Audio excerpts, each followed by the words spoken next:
اب میں دعوت دیتا ہوں جناب حکیم ابو عمر خالد صاحب کو کہ وہ پروگرام کا آغاز کریں اور اپنے علم سے ہم سب کو مستفید کریں. بہت شکریہ جناب ابو عمر خالد صاحب. الحمد للہ والصلاة والسلام علی رسول اللہ وبعد. قال اللہ عز وجل فی القرآن المجید اعوذ باللہ السمیع العلیم من الشیطان الرجیم من همزہ ونفخہ ونفثہ. بسم اللہ الرحمن الرحیم. وننزل من القرآن ما هو شفاء ورحمة للمؤمنين ولا يزيد الظالمين إلا خسارا. وقال رسول الله صلى الله عليه وعلى آله وأصحابه وسلم أمثل ما تداويتم به الحجامة. حوالہ دے کر وہ پوائنٹ آپ بھائیوں کے سامنے رکھ دوں گا تو انشاءاللہ کوشش کریں گے آپ تمام بھائی نوٹ کریں. اور تیسری چیز جو آنی تو سب سے پہلے چاہیے لیکن موضوع کو ترتیب دینے میں اس کو تیسرے نمبر پہ رکھا ہے, وہ جو آپ کے ہاتھ میں فوٹو کاپی حجامہ اور مسنون دعائیں یہ ہیڈنگ پر دی ہوئی ہے. 3 موضوعات پر ہم بات کریں گے. تو اللہ تعالیٰ سے میں دعا کرتا ہوں کہ اللہ خالق کائنات ہمیں سمجھنے کی اور جس مقصد کے لیے آئے ہیں اس کو حاصل کرنے کی توفیق عطا فرمائے. اس سے پہلے کہ میں اپنی بات کو مزید آگے بڑھاؤں شروع کروں, یہ دیکھنا چاہتا ہوں کہ آپ میں سے کتنے بھائی ہیں جو حجامہ کر رہے ہیں, جو بھائی حجامہ کر رہے ہیں. کتنے بھائی ہیں جو حجامہ کے بارے میں پہلے سے جانتے ہیں کچھ.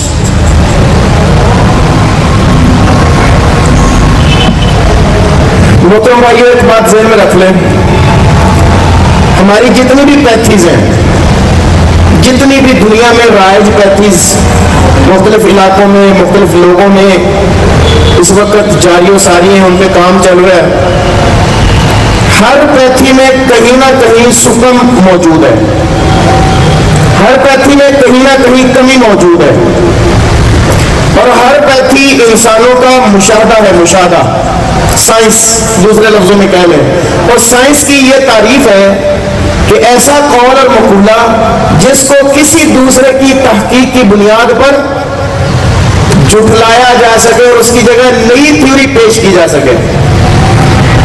تو بہرحال سارے علاج اپنی جگہ پر الحمدللہ درست ہیں, امت کو فائدہ ہو رہا ہے, انسانیت کو فائدہ ہو رہا ہے, لوگوں کو فائدہ ہو رہا ہے. رسول اللہ صلی اللہ علیہ وسلم جب اللہ رب العزت کے پاس ملاقات کے لیے تشریف لے گئے, جسے ہم معراج کے نام سے جانتے ہیں, تو خالق کائنات نے اس کائنات پر چلنے والے انسانوں میں سے سب سے اعلیٰ انسانوں کے لیے اپنی جناب سے ایک تحفہ بھیجا جسے ہم نماز کے نام سے جانتے ہیں. اور اللہ تعالیٰ جن کو توفیق دیتا ہے وہ ادا بھی کرتے ہیں, جو نہیں پڑھ پاتے اللہ تعالیٰ انہیں بھی توفیق دے کہ وہ اس فریضے کو سر انجام دیں. جب رسول اللہ صلی اللہ علیہ وسلم نماز کا تحفہ لے کر اپنی امت کی طرف واپس پلٹنے لگے تو راستے میں فرشتوں نے ایک پیغام دیا, اور فرشتے کیسی اللہ کی مخلوق ہے, لا یعصون اللہ ما امر, وہ اللہ کے کسی حکم کی نافرمانی نہیں کرتے اور نہ ہی اپنی مرضی سے کچھ بولتے ہیں, اللہ کے حکم سے وہ بولتے ہیں. تو فرشتوں نے پیارے پیغمبر کو رو کر کہا, مر امتک بالحجامہ یا محمد صلی اللہ علیہ وسلم, اے محمد صلی اللہ علیہ وسلم اپنی امت کو حجامہ کی تعلیم دیجیے. کیوں؟ پیارے پیغمبر نے فرمایا المؤمن القوی خیر من المؤمن الضعیف, مضبوط مومن اللہ تعالیٰ کو کمزور مومن سے زیادہ پسند ہے. نماز اللہ کی عبادت ہے, اور عبادات میں سب سے بنیادی چیز جو ایمان کے معیار پہ بندوں کو کھڑا کرتی ہے وہ نماز ہے. نماز کے لیے بندے کا تندرست اور صحت مند ہونا بہت لازم ہے. تمام جسم کے اعضاء کا اچھی طرح ورک کرنا, کام کرنا یہ بہت لازم ہے, تبھی جا کر نماز میں سکون اور مزہ آتا ہے, اور اللہ سے ملاقات کرنے کا بندے کو وہ مزہ آتا ہے کہ میں اللہ سے مل رہا ہوں. تو صحت کو برقرار رکھنے کے لیے نماز کی ادائیگی میں جو سب سے اعلیٰ چیز اللہ خالق کائنات نے ہم مسلمانوں کے لیے ریکمینڈ کی ہے وہ ہجامہ ہے. اور یہ بات میری اور آپ کی نہیں ہے, یہ تو رسول اللہ صلی اللہ علیہ وسلم نے آ کر تعلیم دی. تو اس پر کافی ساری احادیث ہیں, میں پہلے وہ احادیث آپ کے سامنے رکھ دیتا ہوں, اس کے بعد ہجامہ ہوتا کیا ہے سائنٹیفکلی اس پر تھوڑی سی بات کر دیں گے. تو انشاءاللہ امید ہے اللہ کی توفیق سے ہمیں یہ بات سمجھنے میں بڑی آسانی ہو جائے گی. پہلی حدیث ہے صحیح بخاری کی 5680 نمبر. رسول اللہ صلی اللہ علیہ وسلم نے فرمایا الشفاء فی ثلاثۃ, شفا 3 چیزوں میں ہے. شربت عسل, شہد کا استعمال, ہم اطباء کرام اس کو اکثر امراض میں اپنے پیشنٹ کو تلقین کرتے ہیں. بعض دفعہ شہد ہمارا بدرقہ بھی بن جاتا ہے, بڑی کمال کی چیز. اور دوسری فرمایا شرکت محجب ہجامہ کرنا, وقیت نار, اور آگ سے داغنا والا امتی انقیت النار, البتہ اپنی امت کو آگ سے داغنے سے منع فرماتا ہوں. دوسری حدیث ہے صحیح بخاری کی 2102 نمبر. ابو طیبہ رضی اللہ تعالیٰ عنہ نے رسول اللہ صلی اللہ علیہ وسلم کا ہجامہ کیا اور آپ نے اسے 2 سا کھجور دی بطور اجرت اور اس کے مالک کو نرمی کا حکم دیا. تیسری صحیح مسلم کی حدیث ہے 1577 نمبر. رسول اللہ صلی اللہ علیہ وسلم نے فرمایا بلا شبہ بہترین طریقہ علاج ہجامہ ہے, یا پھر وہ تمہاری بہترین دوا ہے. دوا, علاج سے بھی اگلا قدم دوا, جو علاج کی بنیاد بنتی ہے. دوا کے لیے ہم سمجھتے ہیں کہ دوا صرف وہی چیز ہے جو پیشنٹ کو دی جائے اور وہ کھائے, سونگے یا اس کی باڈی میں انجیکٹ کی جائے, تو یہ ضروری نہیں ہے.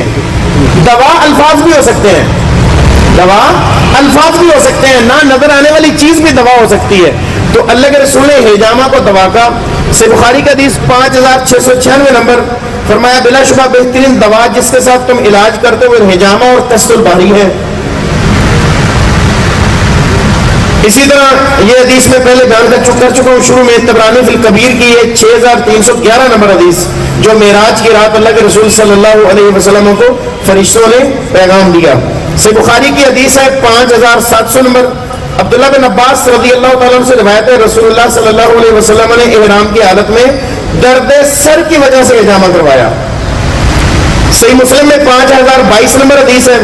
ام سلمہ رضی اللہ تعالیٰ عنہ نے اللہ کے رسول سے ہجامہ کی اجازت طلب فرمائی تو آپ نے ابو طیبہ کو حکم دیا اور انہوں نے ماں ام سلمہ کا ہجامہ کیا.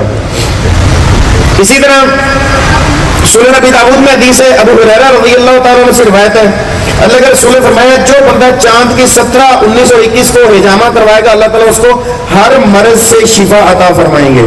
یہ سنن ابی داؤد 1683 نمبر حدیث ہے.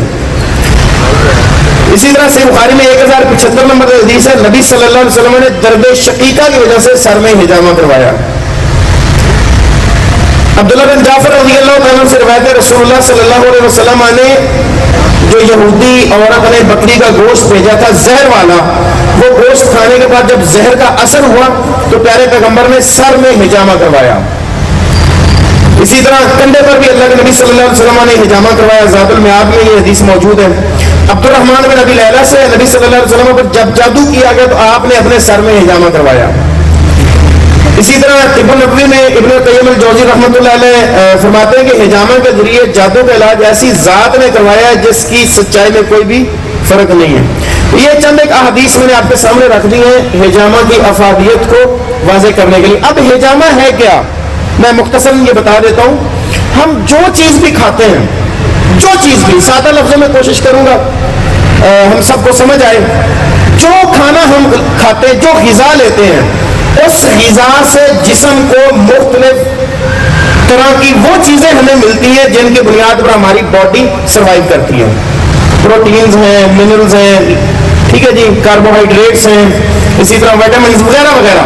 جو بھی چیزیں ہم جو ہمارے معدے میں جاتی ہیں ان سے کچھ نہ کچھ بن کے ہمارے جسم کو مل رہا ہے. ڈائریکٹ خوراک یا غذا جسم استعمال نہیں کرتا, اس سے کچھ نہ کچھ بنتا ہے. اور جدید میڈیکل سائنس اس بات کو تسلیم کر چکی ہے کہ انسان کے جسم میں جو ٹریلین سیلز روزانہ کی بنیاد پر ٹوٹتے ہیں اور ٹریلین سیلز روزانہ کی بنیاد پر جسم میں نئے بن رہے ہیں. اب یہ ایک سوال پیدا ہوتا ہے, جو ٹریلین سیلز روزانہ کی بنیاد پہ ٹوٹتے ہیں, طب میں بڑی معروف اصطلاح ہے, اکابر اطباء کرام تشریف فرمائے ہیں, علاج میں ایک چیز بنیاد ہے. اگر ہم بحیثیت طبیب اس کو پکڑ لیں, کوئی مرض لا علاج نہیں ہے, جاری چیز کو جو مرض کا سبب بن رہی ہے اس کو روک دو، اور جو رکی چیز مرض کا سبب بن رہی ہے اس کو جاری کر دو. ایسے ہی ہے جی اکابر اساتذہ کرام، جو چیز رکی ہے غیر فطری طور پہ اس کو جاری کر دو، اور جو غیر فطری طور پہ جاری ہو چکی ہے اس کو روک دو، بندہ صحت مند ہے. اب ہماری باڈی میں جو ٹریلین سیل ٹوٹ رہے ہیں وہ سارے خارج نہیں ہو رہے، ہر چیز اپنا اپنا ویسٹ چھوڑ رہی ہے باڈی میں، اور وہ ویسٹ کو جب تک نکالا نہیں جائے گا تب تک باڈی اس کا چونکہ استفراغ نہیں ہوگا، باڈی اپنی جگہ پہ اسٹیبل نہیں ہوگی، اس کا انٹرنل امیون سسٹم وہ کمزور پڑ جائے گا، جب اس کے اوپر اس کے مخالف جو مواد ہے وہ بھاری پڑے گا. ہجامہ میں بنیادی طور پر میرے محترم بھائیوں اسی مواد کو نکال دیا جاتا ہے. جو زائد فلو ہے، زائد ڈیڈ سیلز ہیں یا ٹوکسنز ہیں یا فیبرنز ہیں یا فاسد مادہ، یہ سارے لفظ آپ استعمال کر لیں اس میں، تو جتنا وہ مواد ہے وہ سارا کا سارا نکال دیا جاتا ہے. جب وہ مواد نکل جاتا ہے بندہ فٹ ہو جاتا ہے. بنیادی طور پہ ہجاموں میں آپ کشتہ سازی کی ورکشاپ جو ہے چل رہی ہے، میں کشتوں کے بارے میں کچھ زیادہ جانتا تو نہیں ہوں، اس سے غلطی ہو جائے تو میں اکابر اساتذہ سے معذرت خواہ بھی ہو پیشگی. میں نے جو کشتہ سازی پہ تھوڑا اپنی کوشش کی پڑھنے کی یا ریسرچ کرنے کی، کشتہ سازی ہمارے مقابل ایک پیتھی ہے جسے ہم فرنگی طب کہتے ہیں. فرنگی طب میں سریع الاثر ادویات کے مقابلے میں اگر ہماری طب میں کوئی دوائی ہے تو وہ کشتہ ہے. کیسے جی اساتذہ کرام؟ جب سریع الاثر کوئی بھی دوائی آپ جسم کو دیں گے، کوئی بھی دوائی، یا میں ایک حدیث کوٹ کرنے لگا ہوں، نبی صلی اللہ علیہ وسلم نے فرمایا العجلۃ من الشیطان، جلد بازی شیطان کی طرف سے ہے. یہاں تھوڑا سا اس کو کمبائن کرنے کی کوشش کریں کہ صحت اللہ کی طرف سے ہے، بیماری بھی اللہ کی طرف سے ہے. آپ کے پاس جو ہینڈل ہے یہاں پر آپ دیکھیں گے تو ام العلا رضی اللہ تعالی عنہ کی ایک حدیث مروی ہے، انشاءاللہ ہم اس کو بھی بڑی تفصیل سے پڑھیں گے. تو اللہ کے رسول صلی اللہ علیہ وسلم جب اس کے پاس گئے اور تیمار داری کی تو کیا فرمایا کہ اے ام العلا صبر کر، یہ بیماری تجھے گناہوں سے پاک کر دے گی. مسلمان کا یہ ایمان ہے بیماری گناہوں سے پاک کرتی ہے، بیماری کا آنا اللہ کی رحمت ہے.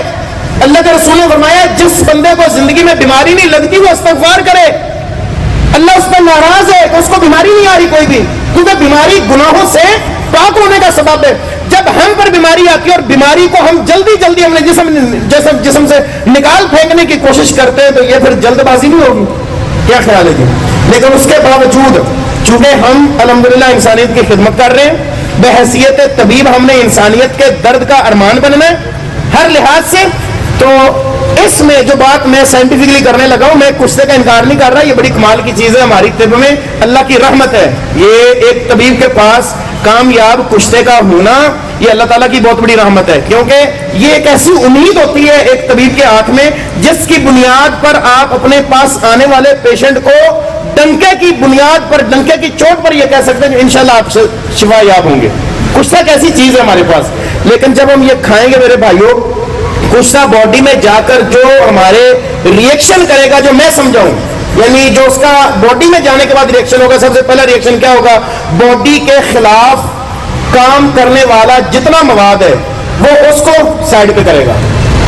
جتنا باڈی میں مواد یا ڈیڈ سیل یا ٹوکسن یا فیبرنز یا خون کا فساد یا جسم میں ہمارے انٹرنل امیون سسٹم کو ڈیمیج کرنے والا جتنا مواد ہے، کشتے کا کام باڈی میں جانے کے بعد اس کو سائڈ پہ لگانا ہے تاکہ ہمارے اصلی جو فطری امیون سسٹم اس کے لیے راستہ صاف کیا جائے.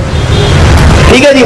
اب یہ ایک ہی چیز کو اگر ہم لے لیں تو اس چیز کو مد نظر رکھتے ہوئے جب ہم کسی کو کشتہ دیں گے اور یقینی طور پر کشتے کے کھانے کے بعد اس کی باڈی فطرتاً اپنا ویسٹ سائڈ پہ لگائے گی. اب وہ ویسٹ نکالنا ہمارے لیے بڑا لازمی ہے. اگر ہم کشتہ کھلانے کے ساتھ وہ ویسٹ نکالنے کا انتظام کر لینا تو ہمارا مریض دنوں میں نہیں، گھنٹوں میں نہیں، منٹوں میں سٹیبل ہوگا اللہ کے فضل و کرم سے. اور ہم نے الحمدللہ یہ تجربے کیے کئی. ٹھیک ہے جی؟ تو باڈی فطری طور پہ جو اس کا ٹوکسن والا مواد، فاسد مواد، ڈیڈ سیلز ہوتے ہیں، وہ باڈی اپنے اس حصے میں وہاں روکتی ہے جہاں ویک پوائنٹ ہوتے ہیں، جہاں جوڑ ہوتے ہیں، یا جہاں پر ہمارے گھومنے پھرنے والے اعضاء ہوتے ہیں جن میں تھوڑی وہ جگہ بچتی ہوتی ہے وہاں، اور اسی وجہ سے آپ نے دیکھا ہے زیادہ تر لوگ بیچارے گھٹنوں کے دردوں کا شکار ہیں، کمر درد کا، موڑوں کے دردوں کا شکار ہیں، ٹھیک ہے جی، اسی طرح جتنے جوڑ ہیں وہاں دردیں ہوتی ہیں وغیرہ وغیرہ، یا پھر وہ ہمارا جو مواد فاسد مادہ ہے وہ عضلات میں رکتا ہے مختلف جگہوں پر، اور یہی وجہ ہوتی ہے پھر لوگ جسم کی دردوں کی شکایتیں لے کر آتے ہیں ہمارے پاس، ٹھیک ہے جی۔ تو اس میں حجامہ بہترین کام کرتا ہے میرے بھائیوں۔ حجامہ اللہ کے نبی صلی اللہ علیہ وسلم کی سنت ہے، اور اس میں سب سے بڑی چیز میں آپ کو جو بتانے لگا ہوں، ہم حجامہ کے بارے میں الحمدللہ کہتے ہوتے ہیں کہ دی حجامہ is the most perfect treatment in the world without medicine and without any side effects. حجامہ ایک ایسی چیز ہے، تو امید ہے انشاءاللہ اس سے آپ کو حجامہ کی افادیت سمجھ آئی ہوگی۔ اب میں اپنے دوسرے موضوع کی طرف پلٹتا ہوں۔ نبی صلی اللہ علیہ وسلم نے اپنی زندگی میں بے شمار دفعہ حجامہ کروایا، اس پر میں آپ کے سامنے احادیث کوٹ کر دوں گا، اور ساتھ ساتھ میں پوائنٹ بھی بتا دیتا ہوں آپ بھائیوں کو، وہ آپ اپنے پاس نوٹ کریں۔ انشاءاللہ وہ پوائنٹ اگر آپ کو کچھ اور سمجھ نہ بھی آئے تو اگر آپ اپنے پیشنٹ کو لگا دیتے ہیں تو اللہ کی توفیق سے آپ کبھی مایوس نہیں ہوں گے۔ باقی آپ اناٹمی اور فزیالوجی کی بنیاد پر جو پوائنٹ میں آپ کو بتاؤں گا آپ ان کی ریسرچ کریں گے، ریسرچ کرنے سے انشاءاللہ آپ کو اس میں بہت سارے فوائد نظر آ جائیں گے۔ تو بھیا ہے جی والنٹیئر کے طور پہ نہیں، آپ تو ماشاءاللہ پہلے چلو۔ رسول اللہ صلی اللہ علیہ وسلم نے اپنی زندگی میں جو حجامہ کروایا، میں نام بولوں گا، پوائنٹ بولوں گا، آپ بھائی بے شک اپنے پاس نوٹ کر لیں۔ سب سے پہلے اللہ کے رسول صلی اللہ علیہ وسلم نے جو پوائنٹ ترتیب سے سر سے لے کر پاؤں تک میں نے ان کو نوٹ کیا ہوا ہے، تو پہلا پوائنٹ جو اللہ کے رسول صلی اللہ علیہ وسلم نے لگوایا تھا وہ ہے حامہ پوائنٹ۔ جب ہم سجدہ کرتے ہیں تو سجدہ کرتے ہوئے جو جگہ ہماری نیچے زمین پہ لگتی ہے اس جگہ کے بالکل متصل اوپر فرنٹ پہ پوائنٹ، حامہ پوائنٹ۔ یا اگر آپ پہ کوئی انتظام ہوتا تو میں یہ سلائڈ چلا کے آپ کو یہ تصویریں وغیرہ دکھا دیتا، یہ تو خیر انتظام شاید نہیں ہے، نہیں ممکن نہیں ہے۔ سر کی سامنے والی چوٹی، اور یہ سنن ابی داؤد کی حدیث ہے 3859، حوالہ بھی نوٹ کریں تاکہ آپ جا کر پوری حدیث پڑھ سکیں۔ نبی صلی اللہ علیہ وسلم نے یہ پوائنٹ لگوایا تو کس مرض کی وجہ سے لگوایا، یہ پہلا پوائنٹ ہو گیا جی۔ دوسرا پوائنٹ اللہ کے رسول نے لگوایا ہے وسط الراس، یہ صحیح بخاری اور مسلم میں حدیث ہے، ٹھیک ہے جی۔ سر کا درمیان، یہ ہم دونوں کانوں کو پکڑ کے سینٹر میں جب ملائیں گے تو یہ سینٹر والا حصہ جو بنتا ہے وسط الراس، اور یہ حدیث ہے صحیح بخاری اور صحیح مسلم دونوں حدیث کی کتابوں میں، معتبر ترین کتابوں میں۔ تیسرا پوائنٹ ہے کہ یافوخ، سنن ابی داؤد کی حدیث نمبر ہے 2102، حدیث نمبر 2102۔ یافوخ پوائنٹ جو ہمارے سر کی پچھلی چوٹی بنتی ہے یہ والی، جہاں پر وہ کراس بنتا ہے بالوں کا، یہ والا پوائنٹ نبی صلی اللہ علیہ وسلم نے لگوایا، اور حدیث کا نمبر ہے سنن ابی داؤد میں 2102۔ اس کے بعد نبی صلی اللہ علیہ وسلم نے جو پوائنٹ لگوایا وہ ہے جوزۃ القمحدوہ، یہ اسے فاس الراس بھی کہتے ہیں۔ سر کی بیک جب ہم نیچے لیٹے ہوتے ہیں تو جو جگہ سر کی نیچے لگ رہی ہوتی ہے پچھلی چوٹی یہ والی، المعجم الکبیر للطبرانی اور مجمع الزوائد للہیثمی، یہ دونوں حدیث کی کتابوں یہ حدیث موجود ہے۔ اس کے بعد نبی صلی اللہ علیہ وسلم سے بخاری میں حدیث ہے 5700 نمبر، الراس کے لفظ ہے مطلق، فرمایا اللہ کے نبی صلی اللہ علیہ وسلم نے اللہ تعالیٰ پسند کرتا ہے مومنوں کو کہ وہ رخصت سے فائدہ اٹھائیں۔ اب حدیث میں الراس کا لفظ ہے، اس میں کوئی یہ نہیں بیان کیا گیا کہ سر کے کس حصے پر کروایا ہے، لہذا اب ہم اس سے یہ مطلب نکالیں گے، ہم کمزور ہیں نا تو فائدے کی چیز سے ہم اپنے مطلب کی پھر چیزیں نکالیں گے حدیث کا سہارا لیتے ہوئے۔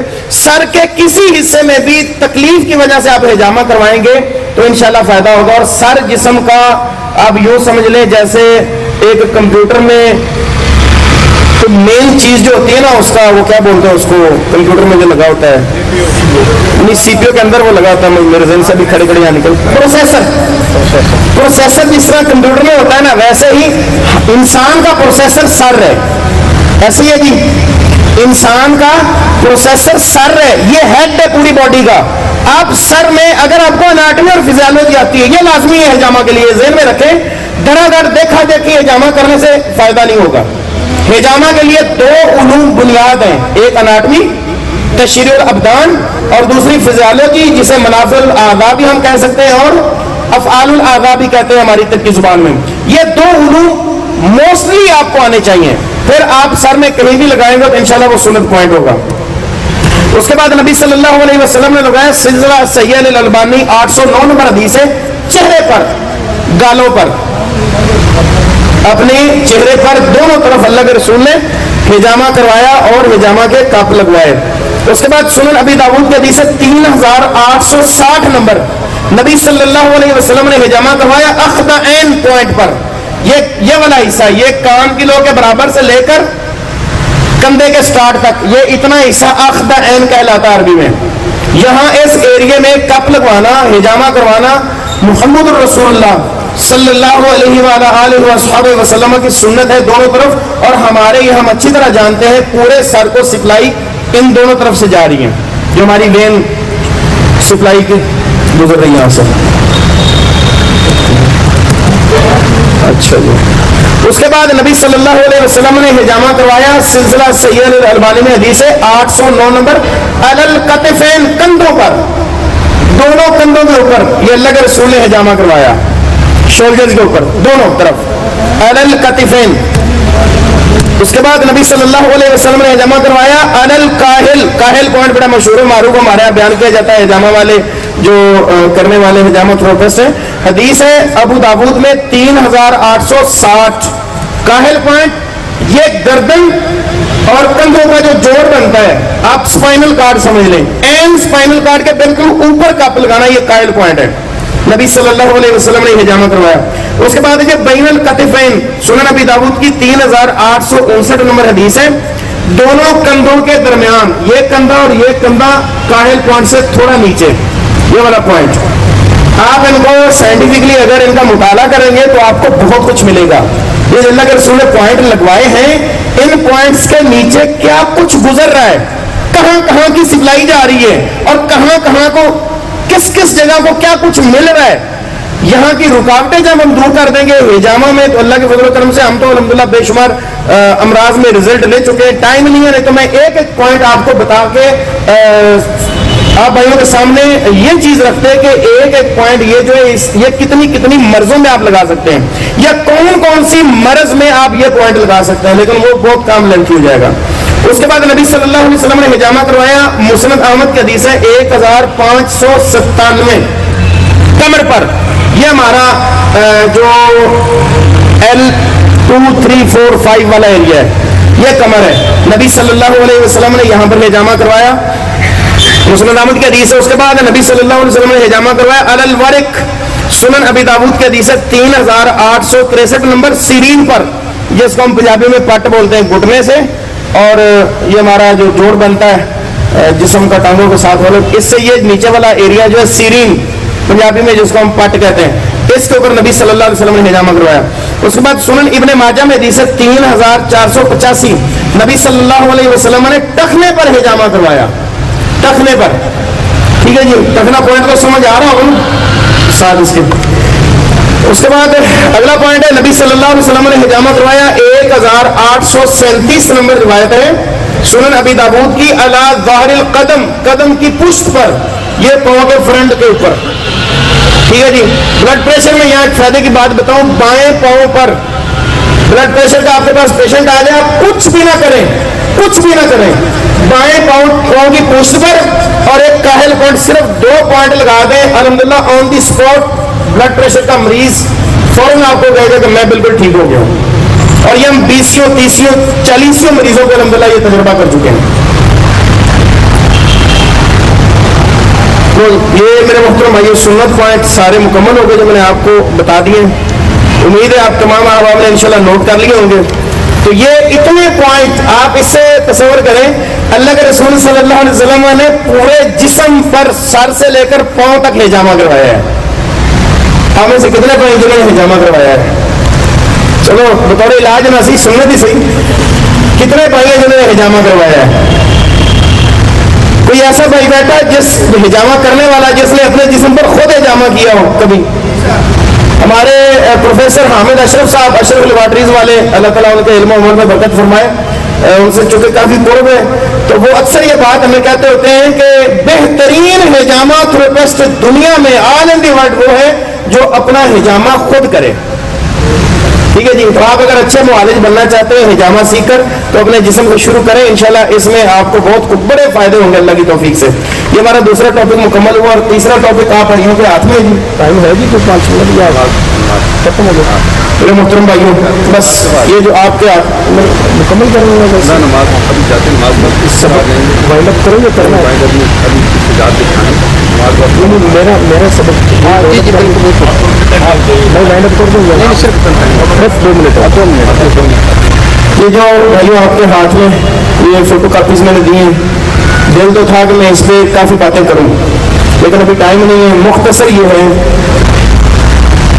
دنیا کے جتنے بھی علاج آپ اکٹھے کر لیں, دنیا کے جتنے بھی علاج سارے لے کے آ جائیں, دنیا کے سارے ڈاکٹرز بھی لے کر آ جائیں, ٹھیک ہے جی, اتنا فائدہ کوئی کسی کو نہیں دے سکتا جتنا فائدہ انسان کو اللہ کا تعلق دے سکتا ہے. دیکھو نا, یہ دنیا میں مختلف چیزیں لوگ بناتے ہیں, بنانے کے بعد انہی چیزوں کی مختلف لوگ دکانیں بناتے ہیں. تو بنانے والی چیز کی مرمت سب سے اچھی اگر دنیا میں کسی جگہ پہ ہوتی ہو تو جو کمپنی بناتی ہے اس کی فیکٹری میں ہوتی ہے. ایسی ہے جی, یہ جتنی دنیا بنائی اللہ نے بنائی ہے. ہمارے جسم کو بھی اللہ نے بنایا ہے. ہمارے جسم کے ایک ایک عضو کے حالات سے اللہ سے بڑھ کر کوئی واقف نہیں ہے. اگر ہم اپنا تعلق اللہ کے ساتھ اچھا کر لیں, وَمَن يَتَوَكَّلْ عَلَى اللَّهِ فَهُوَ حَسْبُهُ, اللہ تعالیٰ قرآن مجید میں فرماتے ہیں جو اللہ پر اپنا بھروسہ قائم کرتا ہے اللہ اس کے لیے کافی ہو جاتا ہے. اور پیارے پیغمبر نے فرمایا اِنَّ مِنْ عِبَادِ اللَّهِ لَوْ أَقْسَمَ عَلَى اللَّهِ لَأَبَرَّ, اللہ کے کچھ ایسے بندے ہوتے ہیں جو کسی بھی فیلڈ میں کوئی بھی کام کر رہے ہوں, لیکن اللہ کے ساتھ تعلق اتنا مضبوط ہوتا ہے جب وہ کام کرنے کا عزم ارادہ کر لے اور اللہ سے کہہ دے کہ یہ میں نے کرنا ہے, پھر اللہ ان کی مدد کرتا ہے اور وہ کام ہوتا ہے. تو میں آخری بات گزارش عرض یہ کر کے جانا چاہتا ہوں بحیثیت طبیب. ہم کہتے ہوتے ہیں کہ یہ طب انبیاء کی میراث ہے, اور اس میں شک بھی کوئی نہیں.